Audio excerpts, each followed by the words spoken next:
When people buy furniture from you, they are very concerned about its appearance and durability. And they should be. Furniture is the fourth largest investment people make in their lifetimes.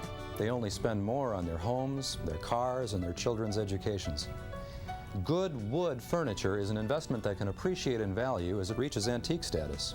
And it also tends to hold a lot of sentimental and emotional value too. The new furniture you sell today may be an heirloom tomorrow. But after your customers get their new furniture home and the new furniture syndrome wears off, it can become very easy to take furniture for granted. Part of your job as a retail furniture salesperson is to educate people about furniture care. After all, they look to you as the expert, so you should be prepared to help.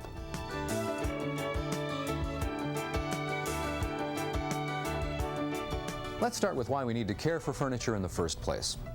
A lot of people think that if their furniture is not abused by kids or dogs or excessive wear, that it does not require much care, but that's not true. There are a lot of factors that take their toll on furniture. Dust can scratch the finish when it is removed with a dry cloth. You know that glass-like shine? It won't last long if dry dust rags are used. Excessive heat and humidity can cause cracking or crazing. Crazing looks like this, and it's not very pretty. Even sunlight can be a problem. Continued direct sunlight will bleach your finish. You know that table in the window with the lamp on it? Look under the lamp and just see what that sun really does. It almost sounds as though all furniture is destined to become firewood. But with proper care, wood furniture can last a lifetime, or many lifetimes. The tips I'm going to give you today come from research labs where scientists extensively research and test all of their products. So we're going to take advantage of their experience and share their knowledge with you. The problems of dust, heat, humidity, and sunlight can't always be eliminated. After all, you can't tell your customers to cover their furniture in a dark, cool, dry room, but we can help prevent the damage these problems cause. Let's start with dust. Now, the dust itself isn't really the problem. It's removing it incorrectly that's the problem. Dust particles can be very abrasive, so it's absolutely critical that dusting be done frequently using a good polish. A good furniture polish traps the dust in the cloth and provides lubricity so that the dust is removed from the surface of the furniture as the cloth is dragged across the finish. Dry dusting just moves the dust around and can scratch the finish. So, what kind of polish should you recommend to your customers? Well, for low luster furniture like scrubbed pine, oak, and teakwood, a paste wax is best. Paste waxing requires a little more effort than spray-on kinds of polish. And while it doesn't have a glossy shine to it, it does protect very well. For medium and high luster finishes, product choice depends on room and furniture conditions. The easiest way to use a spray polish is to spray the product onto the furniture or onto a clean soft cloth and wipe. Normally a circular motion provides the best results because you're less likely to miss any spots. If the air in the room is very dry, a wood moisturizer will help prevent cracking and crazing by sealing the wood with an oil, which will help the furniture retain moisture. If it's very hot and dry, a liquid lemon oil, which is rubbed on, is recommended. The next problem is excessive heat. Now, heat does not mean that it's a 90-degree day. There's nothing you can do about that anyway, short of the use of air conditioning or fans. But heat sources such as heat registers or electric heaters can and should be as far away from furniture as possible. Tell people not to put their good wood furniture in front of heat sources. Humidity can be easily regulated. It's best to maintain a constant humidity by using a humidifier in the winter months to avoid dryness in the air, and a dehumidifier in the summer months to avoid excessive moisture. Both people and furniture feel better in constant, comfortable humidity.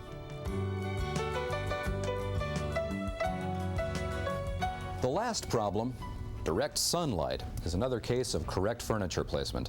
It is understood that some furniture will be placed in front of windows, especially things like chairs and tables with lamps on them. Cutting down on the amount of sunlight coming in is easily accomplished by pulling the shades or drapes during peak sun hours, but it also helps to rotate accessories. Move the lamp, change candy dishes, anything to move the shapes on the table so we don't get the dark lamp circle. Now, there are problems that furniture encounter that are man-made, like the white water circles made from a sweating glass left carelessly on the table, or the scratches from heavy or sharp objects. All you can do about these problems is to tell your customers to be careful. Always use coasters for drinks and clean up any spills immediately. Cover furniture or use felt back pads if something heavy or sharp has to be put on it. Basically, it comes down to simple awareness.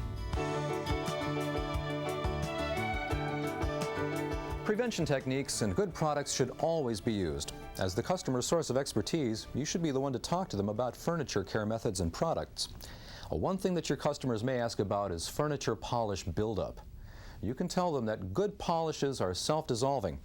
This means that as new polish is applied, it dissolves the old film as it puts down a new, fresh finish. Actually, what is perceived as furniture polish buildup is really an accumulation of settled airborne household soils like cooking oils, smoke, and chemicals in the air. The same stuff that gets on windows, upholstery, and drapes settles onto furniture. Another culprit is body oils. As people rub their hands on the arms of chairs, it's actually the oil on their hands that gets onto the furniture. So a good self-dissolving furniture polish will clean off those soils. Some furniture makers express concerns regarding products that contain silicone because silicone seals the finish and doesn't allow it to breathe. They also feel that silicone makes refinishing in the future very difficult. Well, you can tell your customers that silicone is not a concern, and here's why. Research has proven that finished furniture does not need to breathe. In fact, if the finish is intact, it's impossible. The finish that is applied is already non-porous. That's what protects the furniture, so polishes containing silicone simply add to the durability. Silicone is what makes the polish easy to apply, helps prevent dust from scratching, and gives the beautiful shine. It also protects better and longer than mineral oil products. And in response to the finishing concern, most professional refinishers assume that a silicone product has been used at some point on all furniture.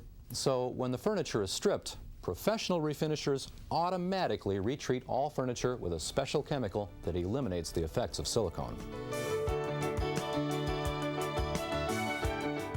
As a furniture salesperson, why should you care what people do with their furniture after they take it out of your store? Because if their furniture remains good looking and in good shape, they'll tell their friends where they got it and who they bought it from. And when they need more or they decide to redecorate, they'll come back to you. So you should be concerned about how they care for their new furniture. After all, it's your reputation on the line. Be sure to stress common sense and good products, because new furniture today can be an heirloom tomorrow.